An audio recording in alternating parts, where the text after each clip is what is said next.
August 28, 2025. Welcome to the GPO meeting. At this time, I'll ask the executive director for a roll call. But before I do, I have to read the following. Mr. Steve Fajikowski, representing Montgomery County, has requested to participate remotely in meetings of the Roanoke Valley Transportation Planning Organization under the TPO's policy for electronic meeting participation, allowing for remote participation for emergency, personal, or medical matters, and a physical quorum is present. Mr. Fajikowski has made the request due to a meeting conflict. With that said, I'll ask a roll call. Second, correct. Thank you, Mr. Chair. Mr. Tuck? Here. Mr. Nicely? Here. Ms. White? Mr. Fishikowski, is he on? No. Chair North? Here. Mr. Radford? Here. Mr. Volleson? Here. Mr. McGuire let us know he was not going to make it. Vice Chair Turk? Here. Mr. Holliday? Here.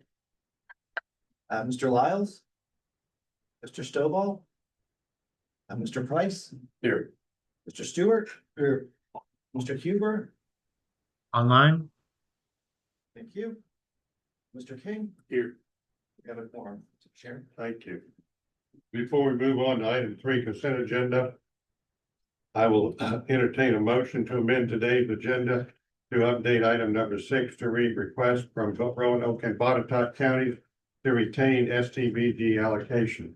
So moved. Second. Thank you. All in favor, say aye. Aye. Those opposed? Ayes have it. And now we move on to item 3A, which is approval of the agenda with item 6 amendment. Part B, action on the June 26th RVTPO minutes from that meeting, pages 3 through 31 of the package. I entertain a motion to approve the consent agenda items. So moved. Second. All in favor? Aye. Anyone opposed? And the consent agenda stands approved. Remarks from the chair. Would like to take a moment to recognize Delegate Terry Austin for his recent receipt of Virginia Aviation's Lifetime Achievement Award, in addition to his duties serving as a delegate in Roanoke and Virginia's 37th House District. He also heads Austin Electrical Construction Incorporated up in Buchanan. This company has been instrumental in developing and enhancing aviation infrastructure and safety at airports across the Commonwealth. When a pilot lands at night in foul weather, or when a pilot is updated on conditions with an automated weather observation system, the runway lights and weather systems were likely put in place by Austin's company.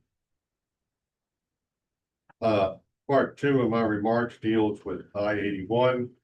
There was an I-81 meeting in July. I just want to give you a brief update. Project status today was 65 projects. There are 0 projects at the time of this presentation and planning. There were 2 projects that were preliminary engineering and environmental evaluations, 12 projects in design. 1 project was in the right-of-way and utility coordination stage. 14 projects were under construction. Actually, it's 16 were, now it's 14. And 38 projects are complete along the corridor out of the 65. So there's progress being made. While it looks busy throughout our region, from 137 up to 150 exits, you should go up there north towards Stanton, because it really is busy up there, I want to tell you. And I will tell you something kind of funny. Well, it wasn't funny, but it was kind of ironic. The day of the 81 commission meeting, we all got stuck in one big jam on 81. And I'll just shout out that I contacted the CTV member and the VDOT member, Mr. King here. I said, gentlemen, get off at Natural Bridge on Route 60. And they did. And about the time they got through there, on the way, I finally got off of 81 onto 60 and was told, oh, they just opened 81 up. They get in at 3:03 when the meeting started at 3. I got in about 3:15. There were some other folks I won't mention elected officials that really got there late because I forgot to call them. No, it is what it is. Stuff happens. Well, we appreciate our friends. Yeah. Thank you for calling us. I quickly remembered who greases our wheels. Appreciate y'all though. Believe it or not, I know Mike doesn't like me to say this because he cringes every time I do. Part of the 81 plan included the Amtrak service in the Commonwealth of Virginia, especially in the Roanoke corridor. And Mike, in 2019, we had 224,521 people that did not fly ROA, that they rode Amtrak. Good way to phrase it. And in 2024, we had 343,585 folks that did. And the ridership has increased 53% from pre-pandemic levels. So a great story, but let me just say this, while they might not have flown ROA, they did get off 81. So you could say there was a lot of those people that didn't get on 81 to drive to their destination. So there you go. Smart scale, July 4th, I called a meeting with the staff at the Regional Commission with Dr. Smoot and with Roanoke County folks just to have a conversation on what we've learned from the smart scale presentation that Brooke Jackson and Ronique Day gave to us back, I think it was in June. What are we going to do next? And I remember one compelling question that was asked. And the question was, would we have been successful under round 5 with the project submitted round 6? And the answer was no. And what I also remember was that the Richmond district had many projects, got large sum of the funding, and their average project was, I think, 23 or $26 million. So the message is pretty clear to me. We need to revisit our projects in round 6 and going forward to submit smaller projects that have a better chance of getting funded, but also not turn ourselves too much with leverage, because the leverage didn't really help drive the scores up. And basically, we got nothing funded in our region except a couple down in Henry County, but for the Roanoke region, we got nothing. And neither did 3 other areas of the Commonwealth Planning District. They didn't get anything. So we have to be more judicious about what we're looking to fund to improve our success rate. And I know that, Chris, you're going to lead that effort here at the Regional Commission, and we're doing so now as we move forward for next year's round 7 applications. Thing I'm going to offer to do with Jeremy and with Chris is we go to Richmond and we try to meet with the new Secretary of Transportation and folks on our legislative committee, just to let them know who we are, that we're from Roanoke County. I will tell you something that I've learned of late. You've got more people in the General Assembly that first time elected. Many of them don't know where Roanoke is, probably never been there. And I do know in Virginia counties, we have some people that look at us like, where are y'all from, well, you only spent this much. And these are our friends in the big counties of Fairfax, Loudoun, Prince William. We need to educate them on who we are more. And that's one of my pledges as first Vice President of VACO to do so when I'm president in 2027, and let people know that we are part of the Commonwealth of Virginia and we are Roanoke and Southwest Virginia Gateway. So hold me to that word if I forget that. Thank you. So I would like to also share with you that earlier today, which is why the door was closed, we had Kevin Shore. Kevin is Vice President of Campbell Hill Aviation. He's with us today in a moment. We met with our Regional Commission Task Force on air service. And we talked about many things. One of the things was the leakage. And Kevin works with data that tells us we're about 60% of our airline business is leaked to other areas. And some of those areas are, 23% go to Charlottesville, 9% to Lynchburg, and only 3% to Greensboro. But what really amazed me was 23% going to Charlotte. You got to drive 3 hours. You got gas, you got your time, you got the risk of a traffic jam, and you miss your flight. And you might be saving $200 or $300 per person. Now you got to ask yourself, if it's just you and one other person, especially if it's just you, is it worth it? Because if you miss your flight, you're gonna have to spend the night in a motel, and that's probably 170 to 200. And you gotta pay to park down there, that's a little more expensive. So time, your opportunity time's worth something, so you gotta stop and ask yourself, is this really what I wanna do with my time? When you have to get on a flight, maybe to go across the country. And someone brought up, what about international travel? And that wasn't such a large amount of people that are going down there for international travel. But they usually fly out of here on packages and so forth. Anyway, we'll hear more about that. But one of the things we're going to be doing as a chamber and as a regional commission is advocating for improved air service as well as for improvements at the airport that can be funded. There's probably going to be an op-ed in the future from the chamber. There's probably going to be conversations with our legislators. And one of the things we need to do is to educate more of our General Assembly members, both and also the commercial people here in our area. We need more terminal improvements to get ready for expansion and improved air service, because no one's going to come here if we don't have the facility improvements in terms of nonstop service to Denver and maybe Dallas one day. And we need to understand more about funding mechanisms from the communities. And so Kevin will probably touch base on that as well. So Kevin Shore specializes in creating and delivering air service presentations and providing strategic advice for airport clients of all sizes. He's been involved with air service development efforts for over 60 different airports, targeting service from every U.S. domestic carrier and a host of international airlines. Mr. Shore has been performing for service development consulting services for airports since 2001. He was a director of domestic strategies and alliances for Trans World Airlines. You remember TWA? I remember it. Mr. Shore resides in Washington, D.C. area and has a BS in civil engineering and an MS in transportation systems and an MBA, all from Washington University in St. Louis. The commission welcomes Kevin at this time. And feel free to take the mic up there. Look forward to your presentation. Mr. Chairman, I will chime in just to add another silver lining to that 343,000 nostalgic people that rode the rails. They Yes. I only got off of 81. They didn't take their money down and donate it to airline employees and the tax infrastructure, aviation system in North Carolina. So that is a good thing. Well, thank you all for having me. It's a pleasure to see you all today. So again, my name is Kevin Shore, Vice President of Campbellville Aviation Group. We're up in Washington, D.C., so just a few hours away. I've been doing work with Mike in the airport now since 2022.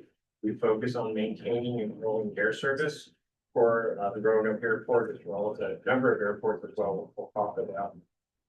So it's been about 3 years now that we've been working with the airport.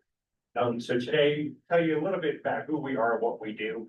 We're a little bit of a different kind of consulting firm, and I'm sorry to come back to you all. Sorry about that. So we're a little bit of a different firm than you might be used to hearing from, or even ever knew existed. So we'll talk a little bit about who we are, what do we do. Airline network planning 101. How do airlines make decisions? How do they decide to put a new flag in here, a new market? It's actually a lot more involved than just the dartboard, which sometimes we think is what drives some of their planning decisions. So we'll talk about that. We'll talk about what are the strengths, challenges of some of the air service priorities here. And then we'll talk about air service incentives and what communities can do, what areas can do to help incentivize airlines to start new air service. I might use some nomenclature, some acronyms, abbreviations, so on and so forth. If I say anything that anyone doesn't understand, please feel free to stop me. There's no silly questions. And I do apologize. Right after lunch, there will be some numbers and math in the presentation. But we'll take it easy, I promise. So who is Campbellville Aviation? So a strong project team. We're only about 13 people, but amongst all of us, we have about 150 years of airline experience. So myself and my colleagues have all been on the other side of the table making those decisions. We're an airline going to take new aircraft, additional aircraft, what route should we start? We work with airports. We work with about 50 airports throughout the Americas and Europe, but we also work with airlines as well. So we have credibility with the airlines when we're talking to the airlines and talking to them about adding new service to our airport clients. Some of our most recent airline clients are Southwest, Spirit, Allegiant, and Hawaiian. We do work with communities throughout the United States, throughout the Americas, like yourselves, to partner with the airport to work collaboratively to help pursue and maintain and support new air service. Being up in Washington, D.C., we also do have a lot of experience working with DOT, DOJ, other regulatory authorities when it comes to airports and air service issues as well. We do a lot of forecasting, and we use the same techniques that the airlines use as well. So again, we have credibility when we go to an airline and we tell them we think that this new route from Roanoke would perform well. We are 13 people. We are a small firm, but we're a large practice. Everyone is involved in maintaining and growing air service at airport clients. Again, like I said, we do work in airports throughout the Americas. We also work with airports in Latin America as well as Europe as well. And we work with airports of all sizes. So we work with airports, some that don't have any air service, up to some of the busiest airports in the country and throughout the Americas, which we'll talk about in a minute. We also, again, I work not only with Roanoke, but work with about 15 airports. Some of our very same size as Roanoke as well. So again, we have a lot of experience in this size community. And we do a lot of interesting analysis using cell phone data, which is something still new to the airline industry. It started taking hold right before COVID. With the onset of COVID, we started relying a lot more and more on cell phone data, which has really been instructive and interesting and helped open our eyes to some new data sources and help open the airline's eyes to some new opportunities as well. So here you see all the airports that we currently do work for. Again, about 50 different airports in the Americas and Europe. Like I said, some very similar in size to Roanoke, some a lot smaller, some a lot bigger. But because we're doing work for airports of all shapes and sizes, we're talking to every kind of airline at any time. So we might be talking to certain types of airlines that operate much smaller aircraft, and at the same time, we're talking to airlines that fly wide-body aircraft around the world. So because of that, my colleagues and I have the right contacts at all different airlines at any point. We like to think that we do a decent job. Since COVID, we have helped our airport clients attract 300 new routes from 40 different carriers. These are business routes, they're leisure routes. Some are domestic, some are international. Some are from the network or legacy airlines like American, Delta, United. Some are low-cost carriers like Southwest and JetBlue. Others are the ultra-low-cost carriers like Spirit, Allegiant, and Frontier. And because we work in the airline industry, we're air service consultants, every one of our presentations has to have some kind of route map like this. This is what we do for fun in our spare time. So what is air service development?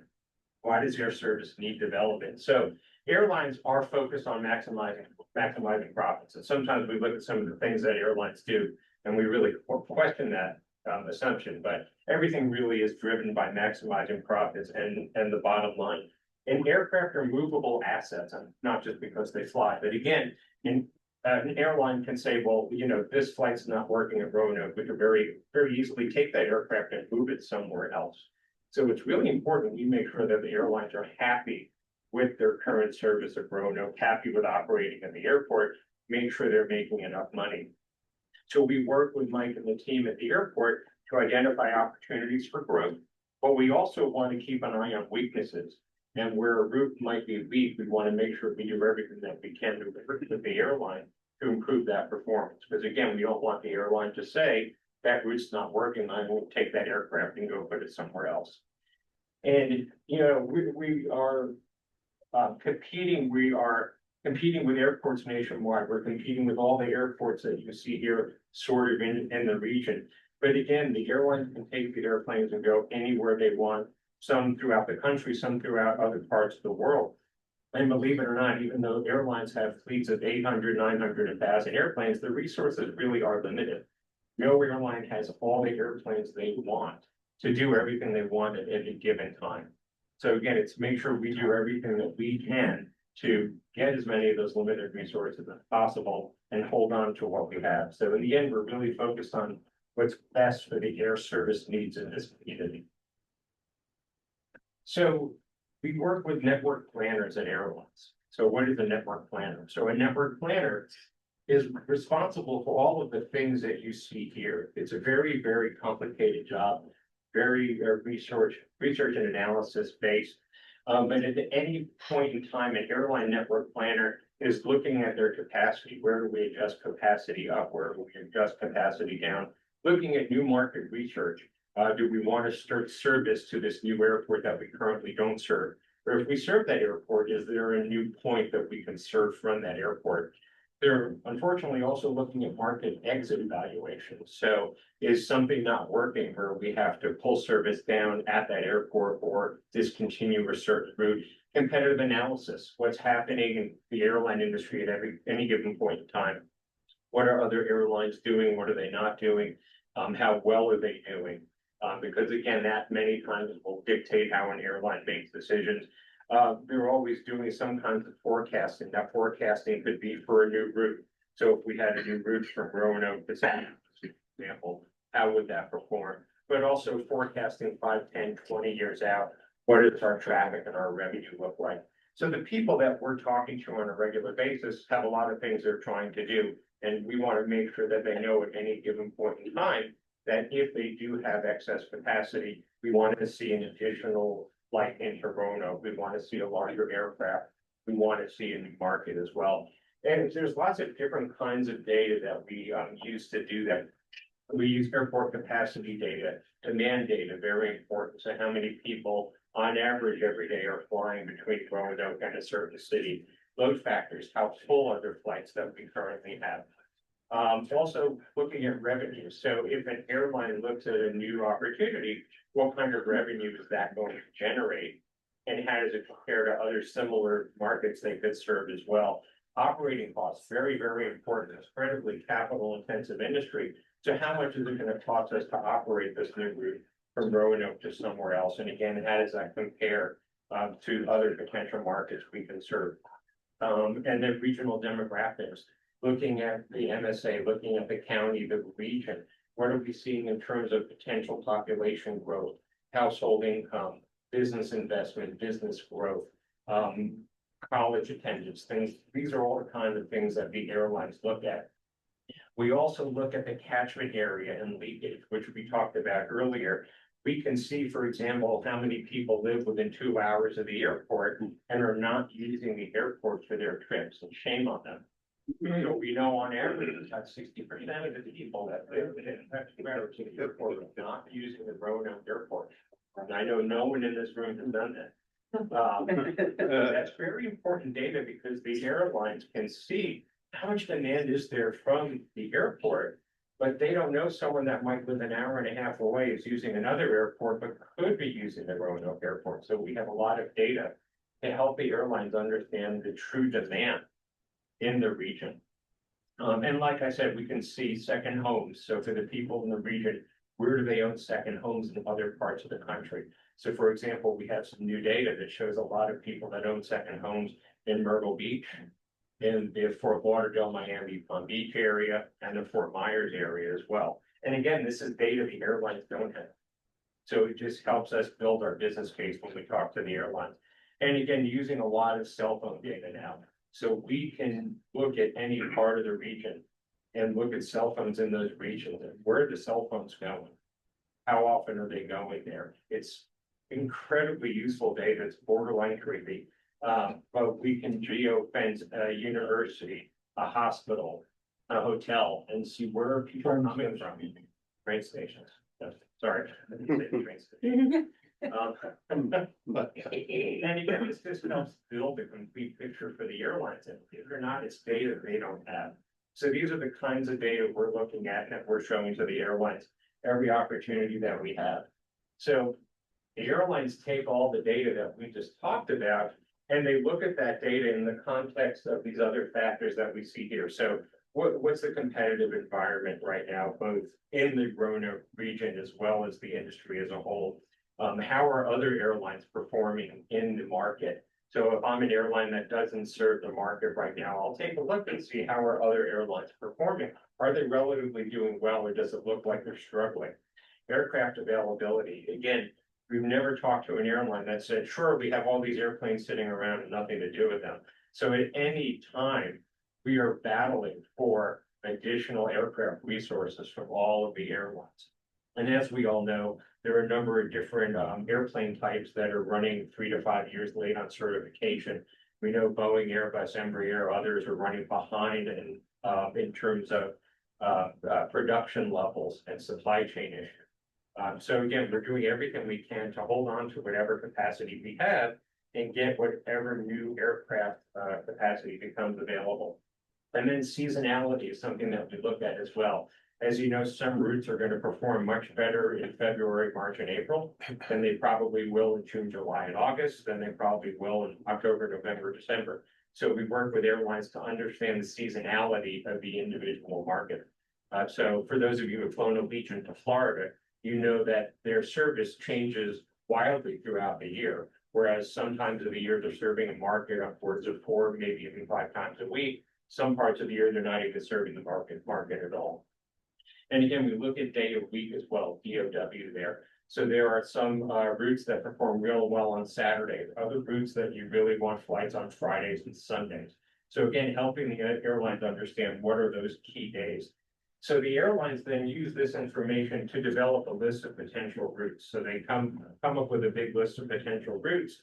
And then they've got to look at what does the revenue forecast look like for each of these routes. Because a route might look really good on paper, and then you go forecast the revenue and you say, okay, well, there are some that might perform better. So let's, put that one further down on the list. Station costs. Mike works very hard to keep operating costs at the airport very low for the airline. Because that's a very important part of the airline decision-making process. And we talk to airlines all the time and they say, we're not going into that airport, their costs are way too high. So it's very important that an airport keeps its costs in line, especially when you look at the costs compared to other airports in the region. Operational viability, there's only so many gates at every airport. There are some gates that can't handle certain aircraft types. There are certain times where there's just not enough TSA throughput. So we need to look at the operational viability of the schedule that we're proposing, and then regulatory issues, depending on where you're flying to or from. So for example, DCA in Washington, or LaGuardia and JFK, some airports are slot controlled and only allowed to have a certain number of flights per hour. So do we have the regulatory approval to fly in or out of that airport at that time? Or if we're looking at flying to or from a certain country, we have the regulatory approvals that we need. So that then, that list of potential routes is then narrowed down to a smaller list, which then goes to the executive team and board approval. And hopefully at that point, the airline comes out with a plan. That plan could be for the next few months, could be for the next 3 to 5 years, could be for, this time next year. Every airline has a little bit of a different methodology for how they do their planning. But again, this is a cyclical process that happens at every airline on a very regular, on regular intervals. And again, it's our job to make sure that Roanoke is always top of mind when the airlines are looking at where to allocate that additional capacity and where to start new routes. So let's talk about the market in a little more detail. Just as a refresher, again, I have to have route maps in my presentations. We are up to 9 nonstop destinations with the addition of the Sarasota service, which Allegiant started on February 14th on Valentine's Day of this year. So we're up 1 destination year over year, which we're always glad to see. In terms of the number of flights, we're up on average 1 daily round trip for the month of August since last year.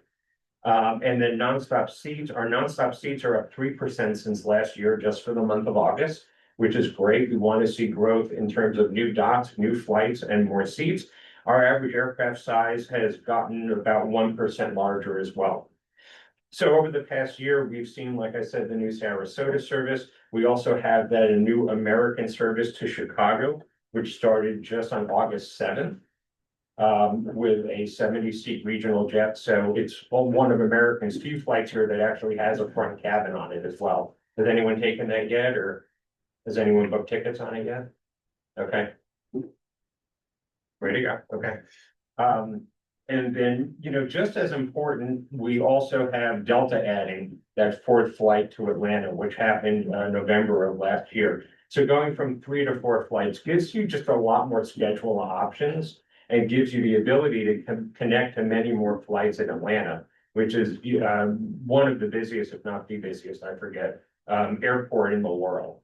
So just having that one additional flight really gives you the ability to connect to at least 100 to 200 other flights to go elsewhere in the world. So it doesn't sound that exciting to get another flight in an existing market, but it's really, really important.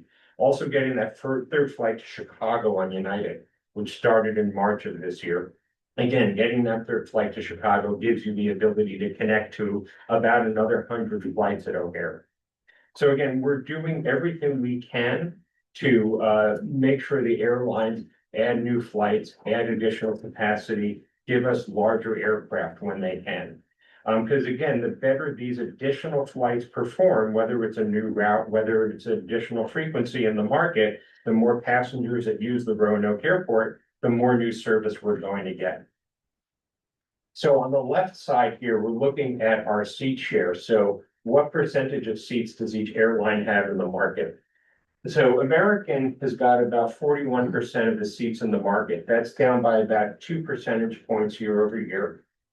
Delta has about 27% of the seats in the market. That's up about 2 percentage points year over year. United has 21%. That's down about 4 percentage points. And then Allegiant's at 11% of the market. That's up 4 percentage points. Okay. But what we see year over year for August is that Allegiant's capacity is actually up 61%. That 61% growth for Allegiant, again, only equates to 4 percentage points for the market overall. But that's the additional service that we have to Sarasota. Delta's capacity is up 11% year over year. American's is about even, it's only down about 2%. United is down about 16%. Okay, so we see the relative share of the carriers in the market being somewhat stable compared to last year. But again, as you could see for an airline like Allegiant, just adding another couple of flights a week has a significant impact on how much capacity they have in the market. So how are we doing compared to some other airports in the region? So what we're looking at here is our total capacity for calendar year 2025 compared to last year, calendar year 2024. And I'm thrilled to be able to say that compared to Charleston, West Virginia, Greensboro, Charlottesville, Lynchburg, we're actually up the second most amongst this peer set of airports. Our capacity for the year is up 10% compared to last year. Now, Charleston is up ever slightly more, 13%, but Greensboro is only up 9%, Charlottesville 2%, Lynchburg is actually down 9%. So we're doing pretty well compared to other airports in the region. And the dots there correspond to the number of markets that we have in 2025. So again, we have 9 nonstop destinations. Charleston, West Virginia has 8, Greensboro 16, Charlottesville 5, Lynchburg only 1. So let's look a little further back. So if we go 2 years back, our capacity for calendar year 25 compared to calendar year 23 is actually up 19%. So we're doing really well. We're doing better than any of the other airports that you see here when you compare this year to 2 years ago. And again, we have the second most number of destinations of this peer set of airports. Well, let's look at what happened since COVID. Well, since 2019, the first full year before the onset of COVID, our capacity is up 14%. Again, we have recovered faster and more than any of the other airports in this peer set. And there are still airports throughout the United States, like Lynchburg here. In fact, some major airports in the Bay Area that are still down about 20% since 2019. So relatively compared to the US on average, especially compared to our peer set airports in this region, we're doing really, really well.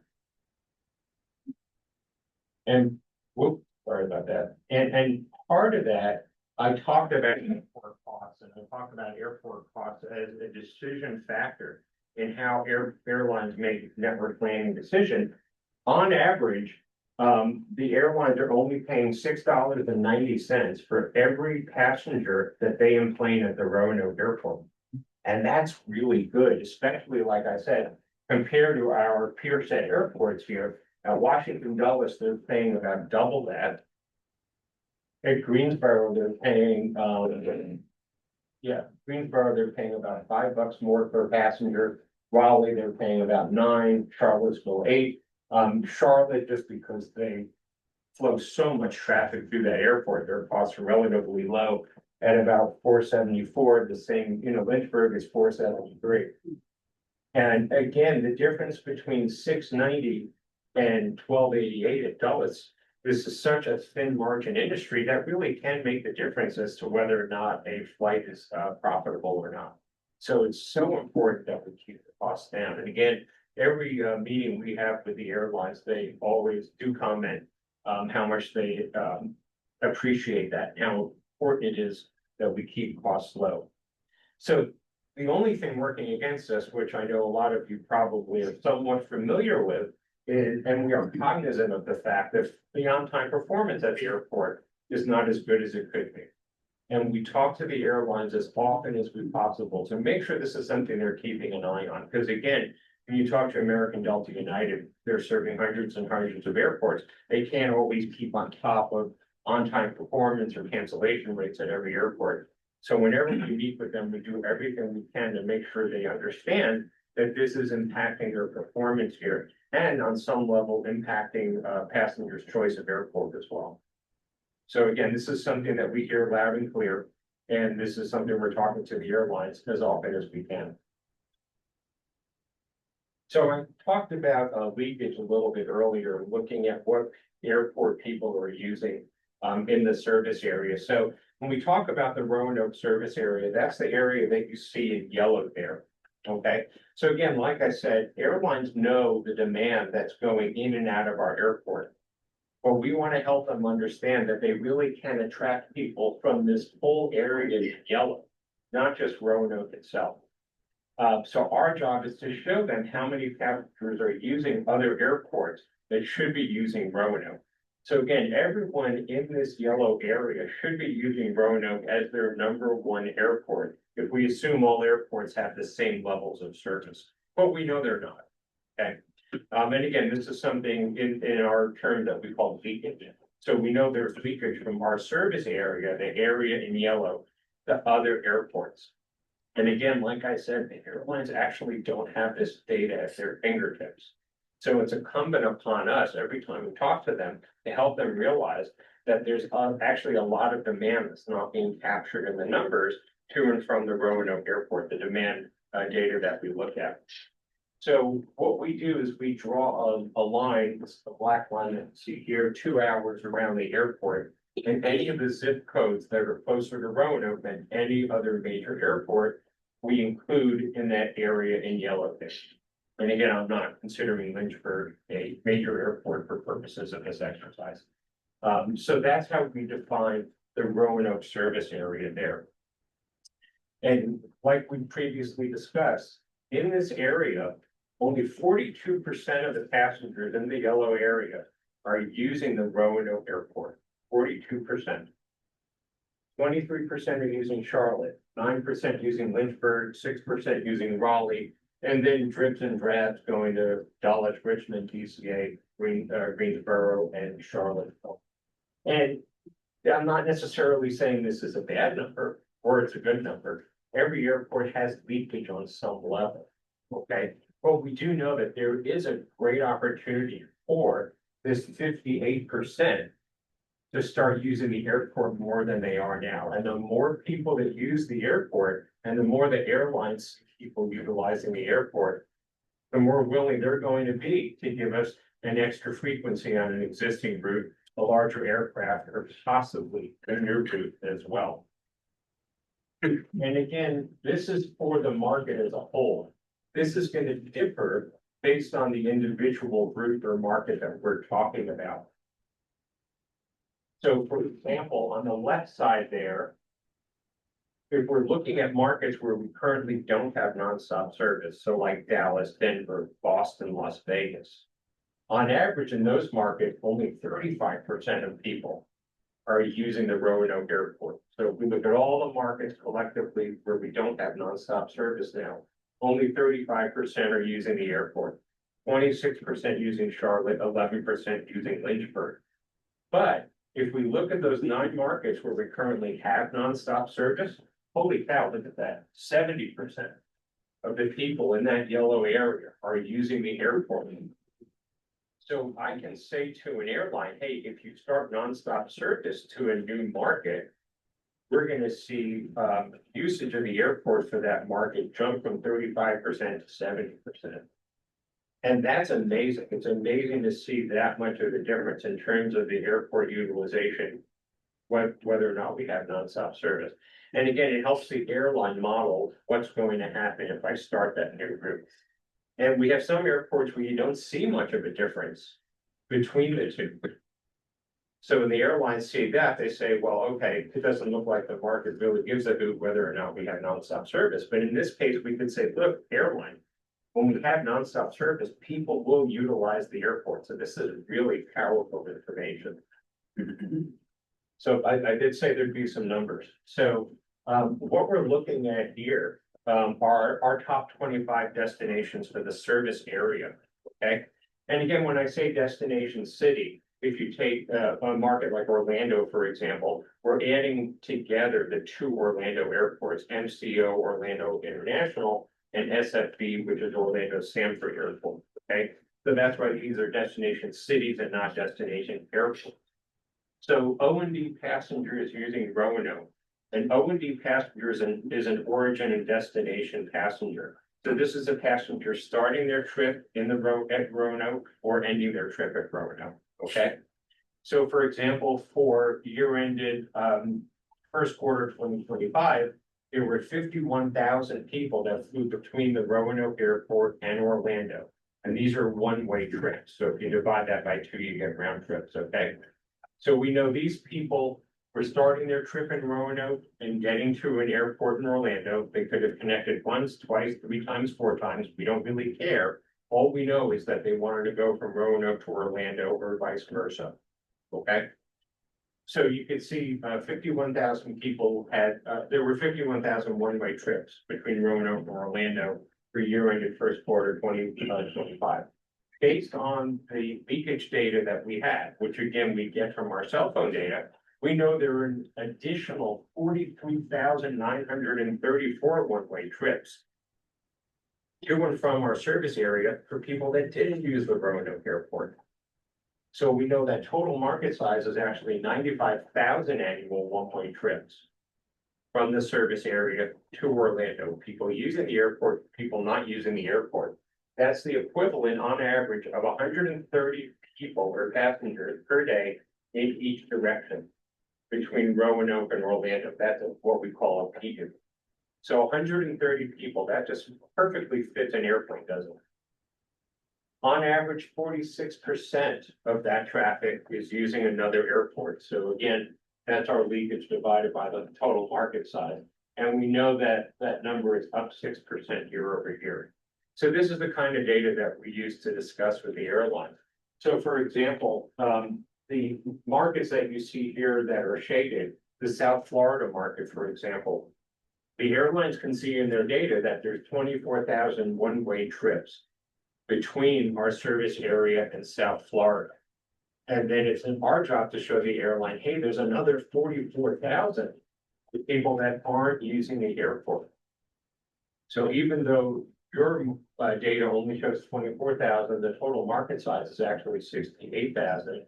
We have on average 94 people per day in each direction traveling between the service area and South Florida. So again, this is just an example of some of the data that we show the airlines. So again, in terms of our top markets that don't have nonstop service right now, to the South Florida area, we have 94 passengers per day each way. The Dallas 74, Denver 71, Boston 58. These are some of the top priority routes that we're discussing with airlines on a regular basis. Quick question. Yeah. I noticed that, Los Angeles is number 8, but not one of our priorities. Is there a reason? Yeah, because it's based on airline strategy, so it's based on which airlines are building LA at any one time, and also aircraft capabilities. So is there does an airline that we're looking at have an aircraft that can use the Roanoke Airport, move a full load and make it all the way to Los Angeles? From our perspective, it's better for us to focus on markets like Dallas and Denver, where people can fly and then connect to hundreds of different destinations. That's going to be a lot easier to fill that airplane, because odds are the plane that's going to fly to Los Angeles is going to be a lot bigger. And because of the geography around the airport, they might not be able to completely fill the airplane as well. Thank you. Where's Dulles on there? So we have nonstop service to Dulles right now, as you all probably know. But what we're looking at here are, as I said, O and D, so people just flying between Roanoke and these destinations. Most of the people flying to Dulles are connecting somewhere else. So the size of the Dulles market is actually really small, even though we have anywhere from 2 to 4 flights a day. On average, well over, I forget the number. 98% are connected Yeah, to those. yeah. So the demand between here and Dulles, just between here and Dulles, is actually pretty low. But the demand between here and all the places you can connect over Dulles is very high. But we do have good cell phone data that looks at the DC area. And we actually know there's a lot of people going to the areas closer to DCA, Reagan Airport, and Baltimore as well, that are potential future opportunities for some airlines. Sure. So we talked about incentives a little bit, and I mentioned that word, and we're just going to talk real briefly about that. So I know I've been talking for a while. So what are air service incentives? So it's typical for all U.S. airports and communities to, including Roanoke, to offer some level of incentives to an airport to either start new service at an airport or possibly grow service at an airport. And these are tools that we use to mitigate airline risk for that new service and help support them in the first year or two when they start new nonstop service. Some of the tools at our disposal are marketing support. So airports and communities will work with the airline to create a marketing campaign for new service. You've probably seen a lot of social media here about the new service to Sarasota, for example, the new American service to Chicago. And a lot of times this is done cooperatively with the airline, but sometimes the airline will say, we don't have the resources, we're starting this new market, go forth and market the new service. So in a lot of cases, the airports will earmark a certain amount of funds to be used to market new service for an airline. Airport fee waivers, it's fairly common for an airport to waive certain fees or discount certain fees for this first 6 months, year, 2 years, that an airline either operates at the airport for the first time or if they start a new route. So we can sometimes waive fees like landing fees, the terminal fees, ticket counter use fees for, again, anywhere from about 6 months up to about 2 years. And then comes something that we call a minimum revenue guarantee. There are a lot of communities that offer minimum revenue guarantees to airlines. And basically what that says is that airline, if you don't generate enough revenue on the route, we will backstop that up to a certain amount to mitigate your loss on that route in the first couple of years. Because sometimes it takes a year or 2 or 3 or 4 for a new route to become profitable and to become successful. And in some cases, these work really, really well. And again, it's a potential backstop in terms of the minimum revenue guarantee. So if the route does perform well, the community doesn't provide any funds whatsoever. Now, there are a number of things that the airport can do in terms of incentives, but a number of things that they can't do. And again, this is all dictated by the FAA. So again, the airport can reduce between landing and other fees. The airport can contribute to marketing programs that focus on driving local demand. So, for example, if we get nonstop service to South Florida, we can't use airport funds to market in South Florida. for people to come to Roanoke. That's something the FAA says that we can't do. The airport can provide assistance and advice to a third party that's administering a subsidy or minimum revenue guarantee. The airport is not allowed to have a hands-on role in terms of a minimum revenue guarantee or other subsidies. Because again, an airport cannot actually be part of the transaction where funding or cash is given to an airline. A third party group can do that, and the airport can provide advice and assistance along the way. And again, all incentives have to be non-discriminatory. So we basically have to have incentives that all airlines are able to qualify for. So again, we can't incentivize a type of carrier. We can't say we're only going to incentivize low-cost carriers. We can't say we're going to only incentivize a new route if it's operated by a certain kind of aircraft. And there have been instances throughout history where airports have tried to only incentivize certain routes or certain airlines. And the FAA says that's something that we can't do. Something we also can do, although it's tricky to do, is some airports will incentivize an airline to significantly increase capacity as well. So again, the airport cannot provide direct or indirect subsidies. The money for a minimum revenue guarantee cannot come from the airport itself. It has to come from a third party in the community. We can't use incentive funding with airport revenue, so we can't increase another airline's rate of charges at the airport to incentivize another airline to add service at the airport. And again, we can't have biases to who receives incentives. So again, I can't say that I'm only going to incentivize airlines that are based in Texas or have big airplanes painted yellow or something like that. Those are the things that we can't do, although a lot of communities would like to do things like that. And we can't incentivize an incumbent carrier on an existing route as well. Once a route is up and running, we can't then incentivize the carrier with airport money. So again, there aren't a lot of things that we can't do, but the FAA is pretty specific about what we can and can't do. So I've talked a bit about what is air service development, talked about what's happening here in the market, what are airport incentives. Any questions I can answer at this point? Question. Yeah. Does your data tell you why they're losing the leakage? So, it's always a good question as to why people use other airports, and it really gets into consumer behavior. For some people, if a ticket's $5 cheaper, airport, even though it's 3 hours away, they're going to buy tickets out of that airport. It could be scheduled. If there's a route where we only have 1 flight a day here, 2 flights a day, that other airport has 4 or 5 flights a day with a better schedule, people might drive to that other airport. Again, if we have an airplane here that doesn't have first class, they do have first class out of that airport. That's why people, a lot of it depends on the market as well. How about canceled flights? You have a flight early in the morning, they cancel on you. Yeah. I gotta drive to Charlotte, Greensboro, Dulles to get where I'm going. Yeah. Is that considered leakage?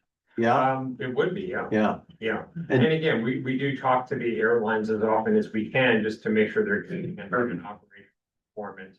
We do know that there's been some issues with the Charlotte flights here and there. In fact, I was the beneficiary of that last night with the 2-hour maintenance delays. Right. I've been in your shoes before. Yeah. And we do talk to American about that as often as we can, and make sure, we help them understand some of the difficulties some people are having. So I noticed that Lynchburg had a very low per person cost to the airline. And they had very low interruptions of canceled flights and things of that nature. What's the secret do you have any intel and what's the special sauce there? It's probably more my line, so it could be a number of things. Part of it is that you may not have quite the same weather patterns and terrain around.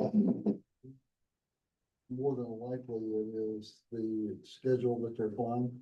I think, if you're running 4 flights a day and you're the only act in town, a little easier process. So there could be a lot of variables there.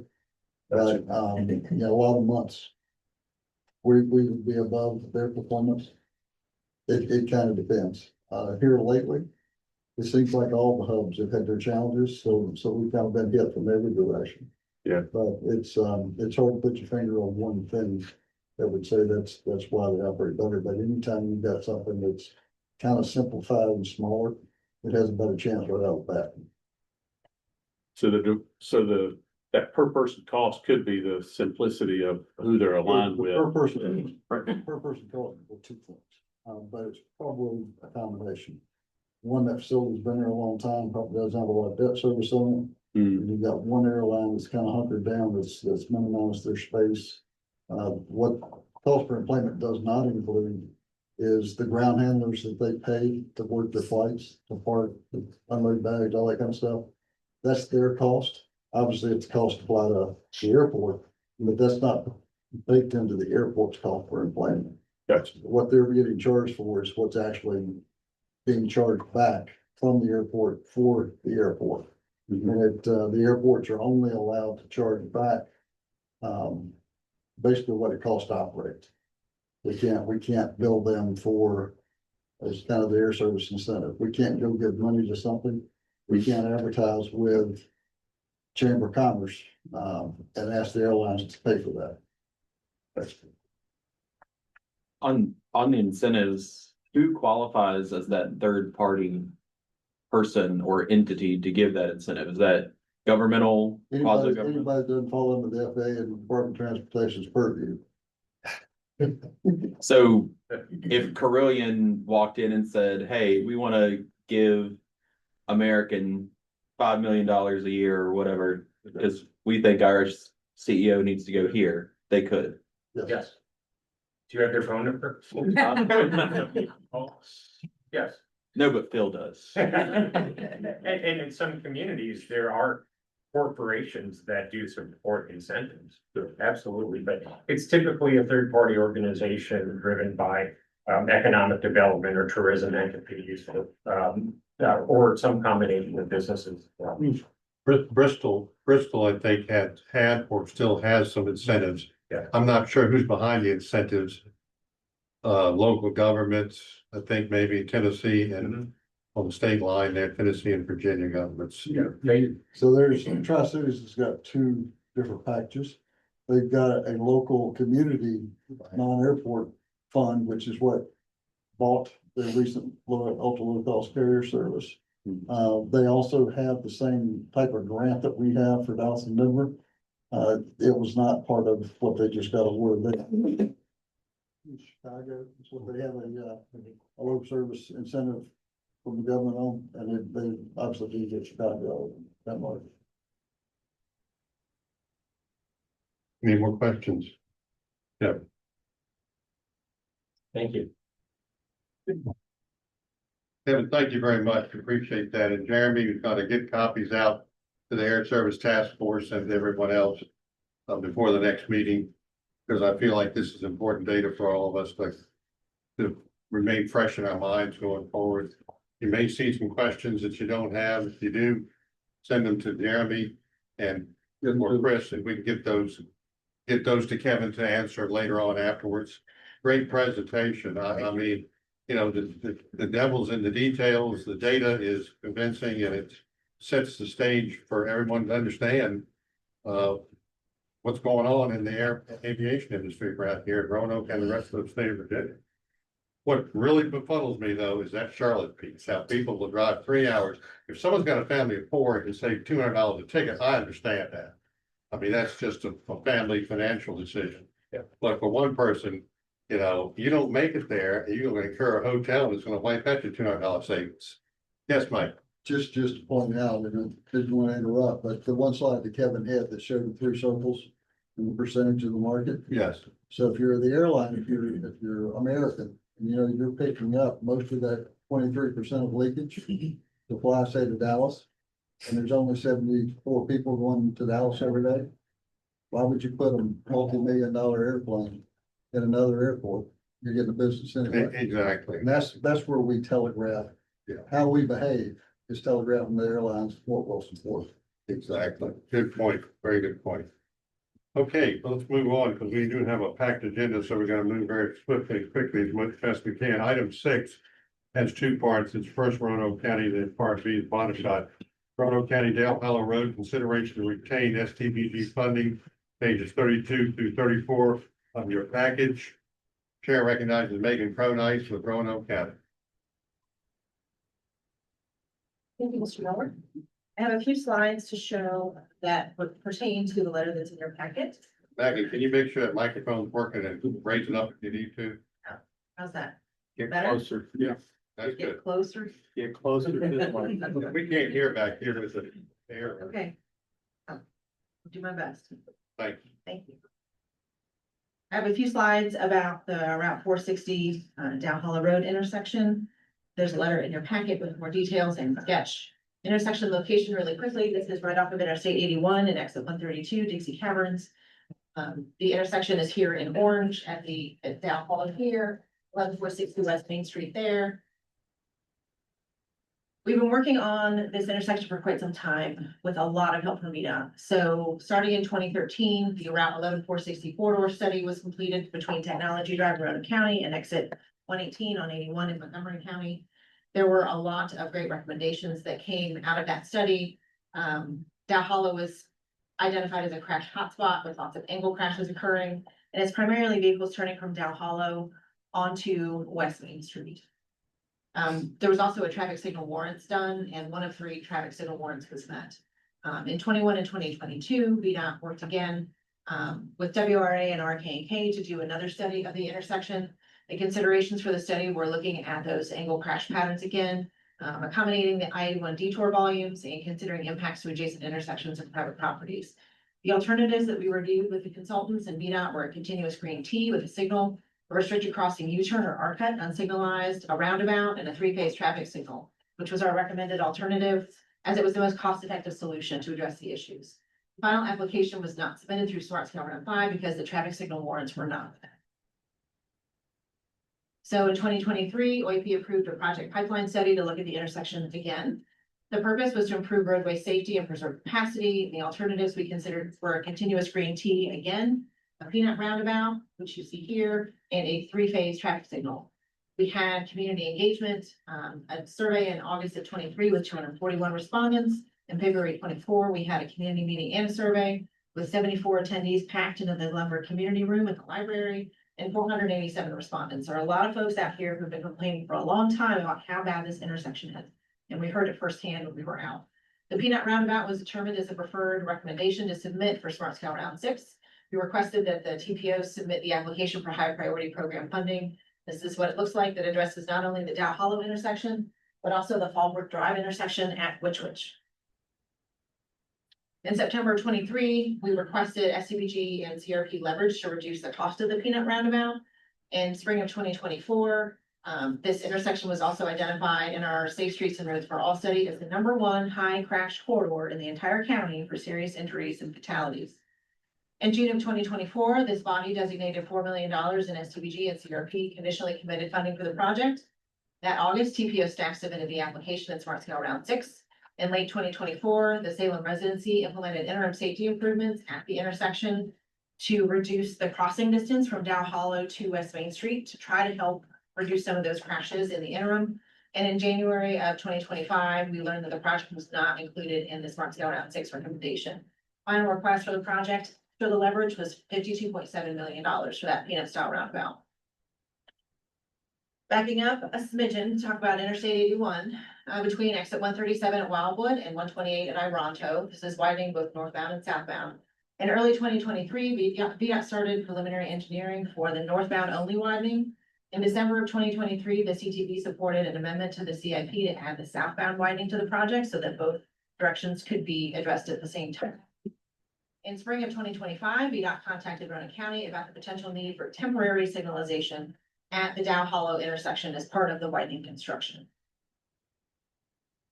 On August 13th, VDOT sent Roanoke County this sketch indicating the potential for converting the proposed 3-phase traffic signal at Dow Hollow to a permanent traffic signal, which is shown by this aqua oval, and installing a second 3-phase traffic signal at Fallbrook Drive in the purple oval with Exxon and Witch here in the middle. when traffic signal warrants are met and when operational analysis justifies that installation. So VDOT estimates that work at $1.7 million. The next day, VDOT Roanoke County staff discussed the concept with the Transportation Technical Committee. Last week, Roanoke County sent a letter to Jeremy requesting guidance on how to request that $1.7 million. Not addressed in the procedures how to request some of the conditionally committed funding that had been requested for the project. For use on the three-phase traffic signals at the Dow Hollow intersection and at Fallbrook Drive.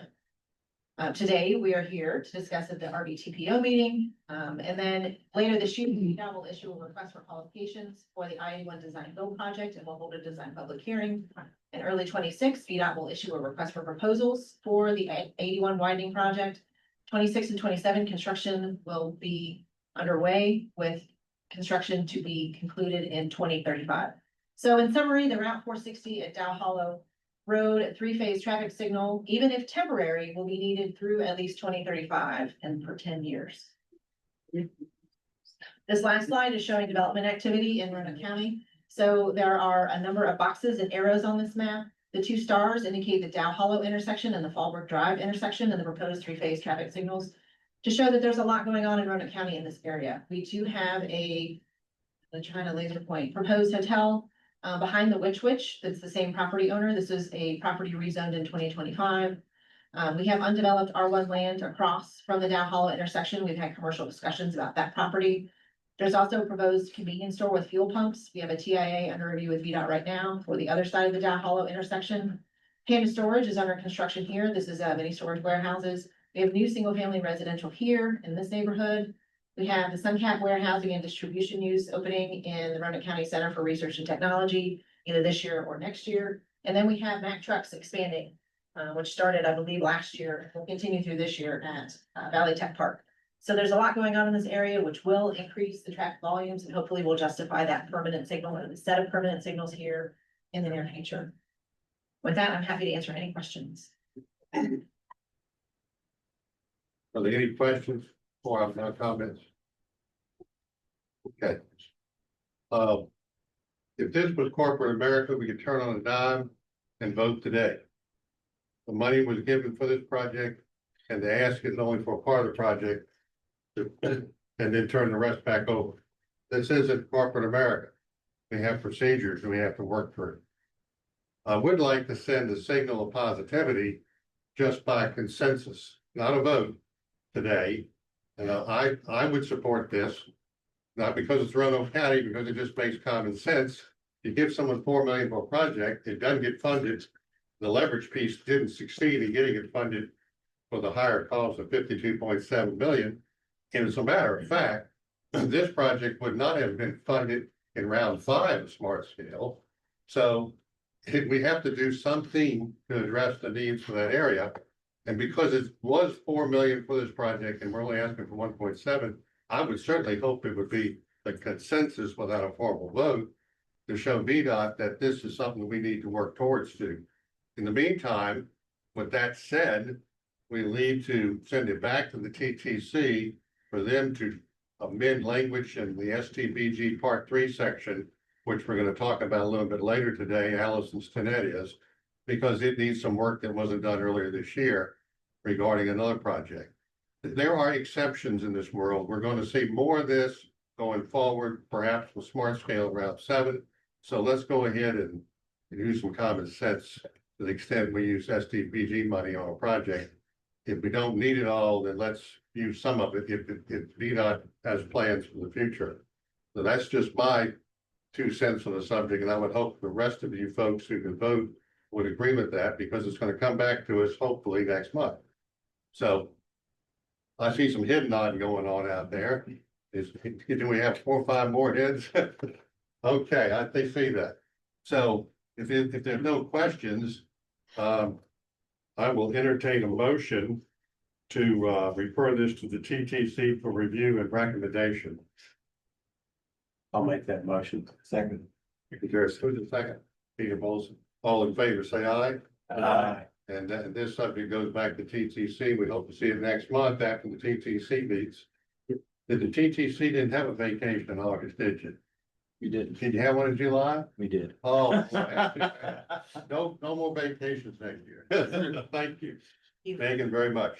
Let's move on to 6B, which is the Botetourt County project, which I haven't seen too much on, and I don't think anybody else has either, so I need to pay attention to see what Botetourt County has about.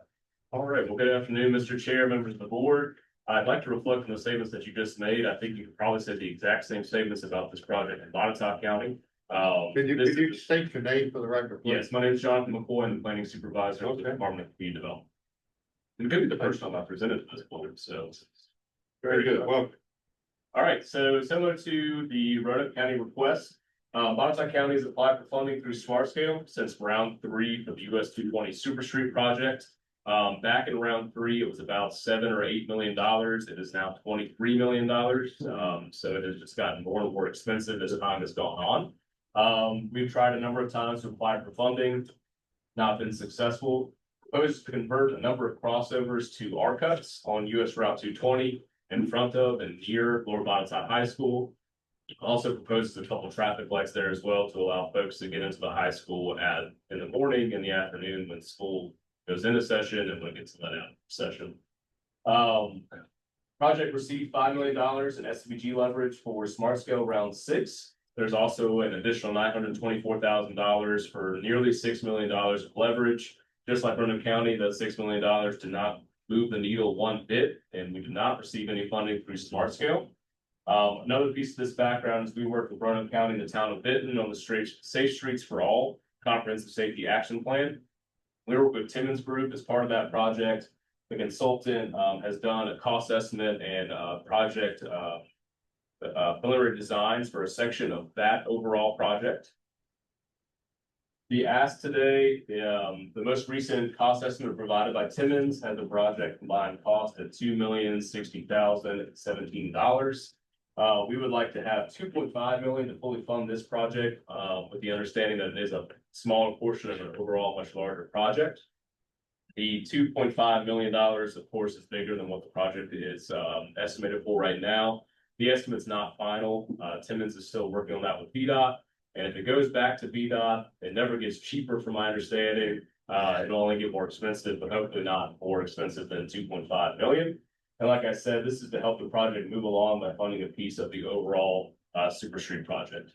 If you're not familiar with the area we're talking about here today, this is Roanoke Road, US 220. This is Catawba. This larger piece right here is Sheets, and this is Valley Road. The part that we're talking about starts here and goes all the way off your screen that way somewhere. It includes some R cuts and traffic lights. This is the project that we're actually speaking of here today. It proposes to close the Valley Road crossover and to extend the turn lane onto Catawba Road. If you're not familiar with the area, Roanoke Cement is up Catawba Road quite a ways. There are several large trucks that use this turn lane to get in there. And there has been frequent stacking that flows over to the travel lane here. So this actually provides several hundred feet of more turn lane and closes a crossover that's really too small to allow a bicycle to go beyond Valley Road, much less a car. I see people sit there all the time in the afternoon trying to get over to Valley Road, and that is a little bit of a mess. The overall project looks something like this. So R cut, R cut, R cut, and then 2 traffic lights. And we've actually worked with VDOT to convert this crossover that would be an R cut into just closing it with some analysis to make sure the turns work for U-turns further on down the road. Now, I think that's it for me. Happy to entertain any questions you might have.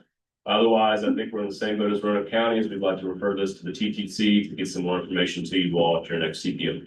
Thank you. Thank you, sir. John, any questions for John before? There being none, is there a motion that we refer this to the TTC for review and recommendation? So moved. Is there a second? Second. Okay, all in favor, say aye. Aye. Thank you very much. Good presentation, John. Thank you. Those R cuts gonna make some people unhappy though. I mean, I got criticized today in the shoe shop about the R cut up on 220. And I said, oh, is that working now? Yes. I said, oh, well, I said, it's supposed to help fluidity and the backup won't be as long. No more comments after that. All right, moving on to item 7, Transportation Alternatives Program endorsements, pages 35 through 38. Allison Stinnett. Thank you, Mr. Chair. Hello, everyone. So I am just going to introduce this item and, we received 2 applications for the Transportation Alternatives Program. Would help if I would advance, I'm sorry. And so we received one from the city of Salem, which, Mr. Josh Pratt from the city of Salem will be presenting. And then we also received another one from the city of Salem, city of Roanoke, sorry, hitting me backwards. And it is the, Salem Turnpike, 36th Street to Westwood Boulevard. So, I will introduce, Josh to tell you about their request.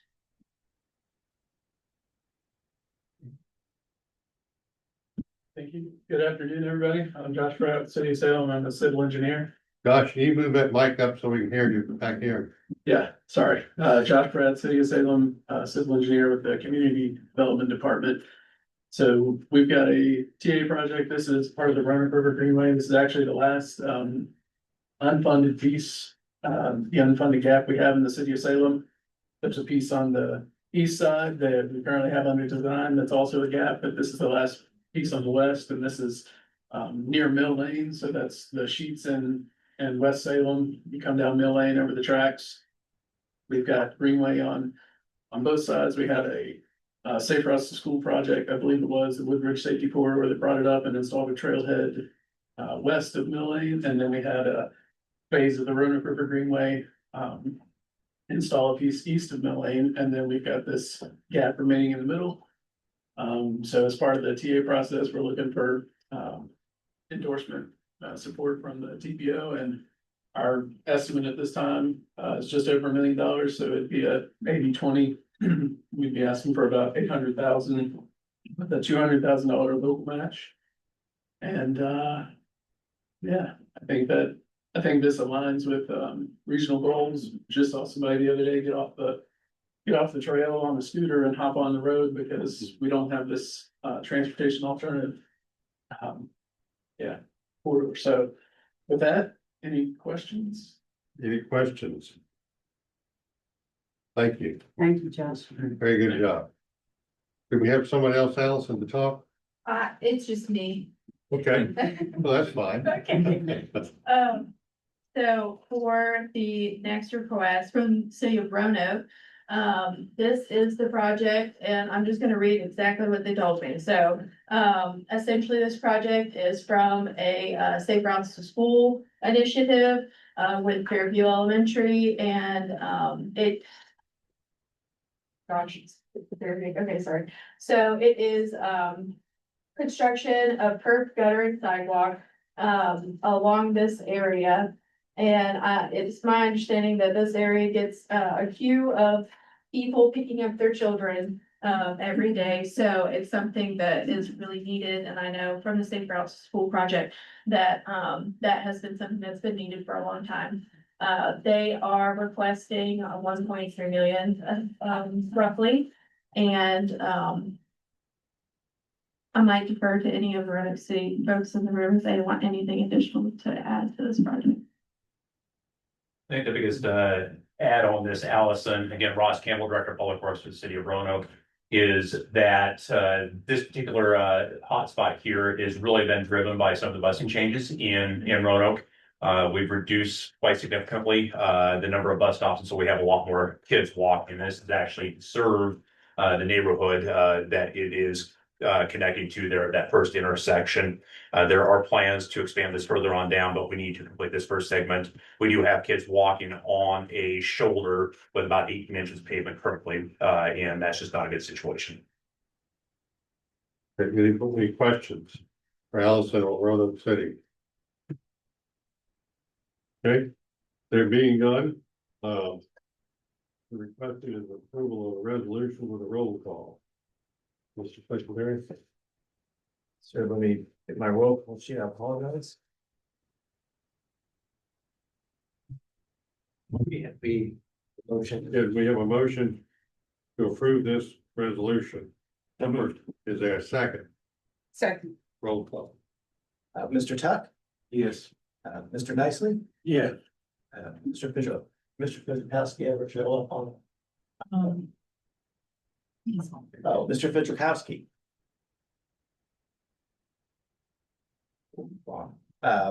Chair North, Yes.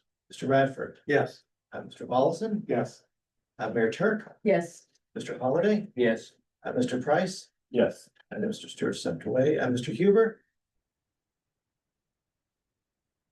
Mr. K, Yes.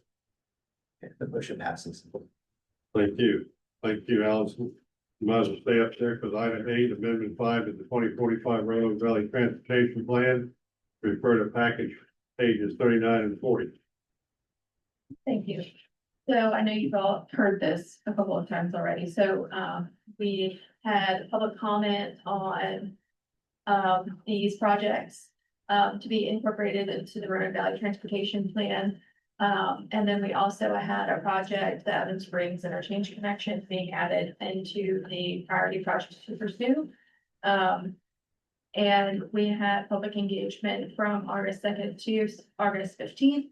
The survey was distributed through the Cardinal newspaper. It was on the RVRC website, the August newsletter, and had paid social media advertisements.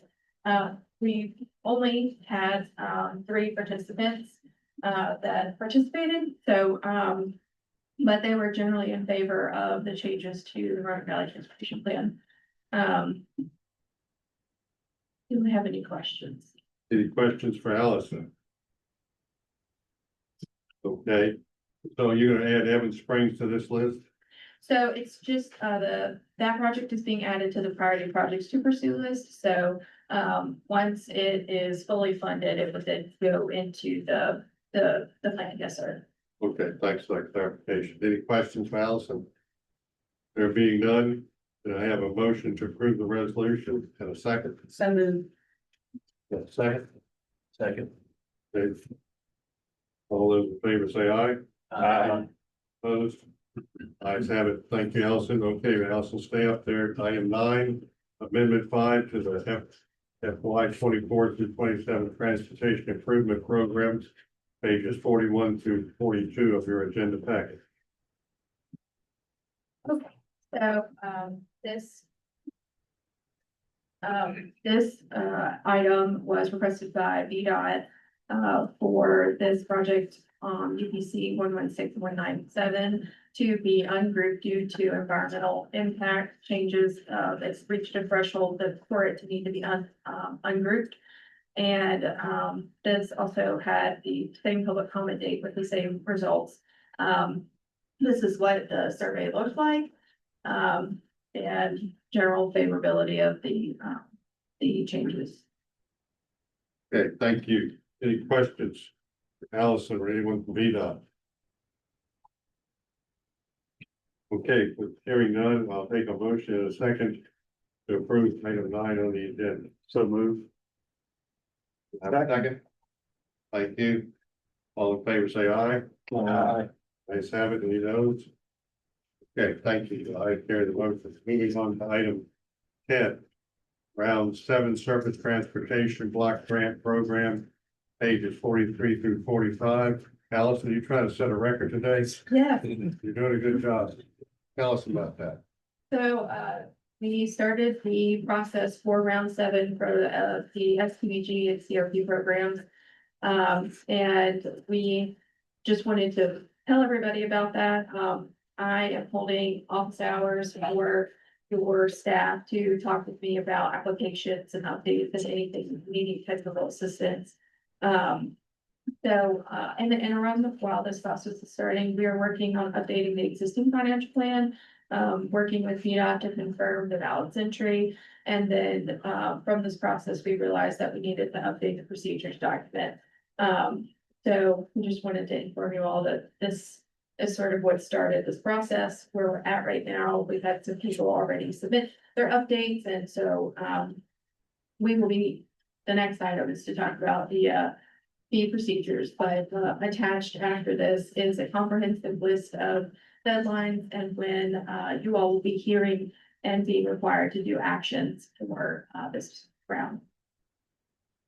Good, thank you. I want to call your attention to the highlighted red items, which I take are the changes or to the schedule. Is that correct? Those, I think well, my version is not highlighted. So it is, whenever there will be actions. Deadlines. Excuse me? I think it's just emphasizing deadlines. Yes. Yes. Just, always make sure you look at the red letters. They're important. Your colors line, get someone else to look. Thank you very much. No action on this item. Allison will move on to item number 11, project development selection procedures for Roanoke Valley urbanized area, some allocation funding, pages 46 through 47. Allison. Thank you. Thank you. So, in the staff report, you have the previously proposed drafts for the procedures document that was presented last fall. Since then, we had anticipated on developing a subcommittee, and unfortunately, that just didn't happen. So we're trying to pick it up at this point. So we just wanted to inform you all about the that we were going to be looking at procedures document, reconvening the subcommittee. We should be able to have that meeting within the next 2 weeks to talk about these changes and any additional changes that the members on the subcommittee think need to be considered. But will be brought to the next TPC meeting in hopes to then update the procedures document. And Allison, can I ask you a question? If we could go to your chair of the PTC, we're going to try to incorporate item 6 changes to the extent they're approved as recommended by the PTC in this document, so we can get everything up to date. Yes, sir. The goal is to incorporate everything together ideally before the STBG application deadline closes at the end of September, but certainly before we would ask this body to make a funding decision on the STBG plan next spring. Good. This fell through the cracks for sure. I think we talked about this last January. Well, that's great. Let's get this section 3.1 updated going forward. No action on this item. So thank you, Allison. Good job. Let's move on to item 12, other businesses. Any other business to come before the TPO today? Okay, moving on to item 13, comment period by RVTPO policy board members and or the public. Who goes first? I think everybody needs a cup of coffee. Coffee perked me up, I'll tell you that. Okay, then I'll entertain a motion to adjourn. Motion to adjourn. Second. All in favor, say aye. Aye. We stand in adjournment. If I could keep for a few minutes, folks on the TPO nominating committee. Some of you are hanging around for the regional commission as well, so I'll let the rest of you go as quickly as possible.